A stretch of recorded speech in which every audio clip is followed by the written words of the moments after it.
How much time will it take for an amount of rupees 450 to yield rupees 81 as interest at 5.4% per annum of simple interest?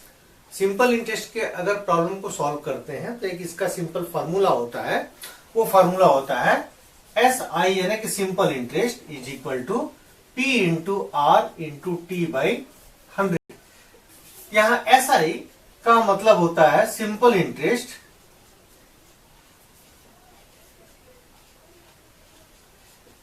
P is equal to principal amount, R का मतलब यहां पर rate of interest और T का मतलब होता है time. ये इसके चार पार्ट होते हैं। एक और पार्ट होता है इसमें जिसको हम अमाउंट कहते हैं। अमाउंट का मतलब principal amount plus interest. Interest चाहे वो सिंपल हो या कंपाउंड हो। तो यहां हम सिंपल इंटरेस्ट की बात कर रहे हैं कि एसआई की बात कर रहे हैं। तो अमाउंट यानी कि अगर ए लिखेंगे तो A is equal to P plus SI होता है। तो यहां पर मैं ए भी लिख देता हूं is equal to P plus SI. मतलब मेच्योरिटी के बाद जो अमाउंट होगा वो कहलाता है अमाउंट। सीधे सिर्फ हम इसे अमाउंट ही कहते हैं। अब देखिए हमारा जो प्रॉब्लम है उसमें क्या क्या चीज दिया हुआ है।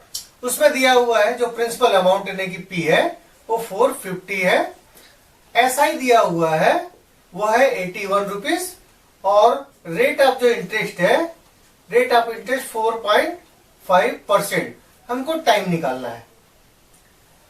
ओके, टाइम मान लेते हैं हम कि एन या एक्स जो भी आप मान लीजिए।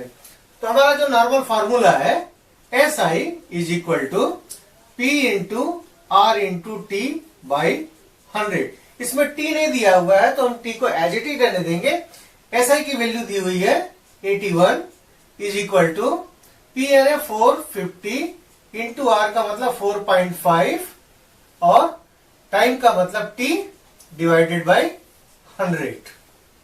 ओके, तो अब देखिए ये अगर डेसिमल में हटाता हूं तो यहां पर एक जीरो और बढ़ गया। अब हमें टी की वैल्यू निकालनी, तो टी इज इक्वल टू हो जाएगा 81 में मल्टीप्लाई हो जाएगा 1000 और डिवाइडेड बाई 450 इंटू 45। जीरो से हमने जीरो कैंसिल किया। देखिए 9 5 जा 9 9 जा अगेन 9 1 जा और ये 9 5 जा। अब ये कटा तो ये 20 जा और ये कट गया इससे तो 4 जा। तो टाइम इज इक्वल टू हमें मिला 4 ईयर।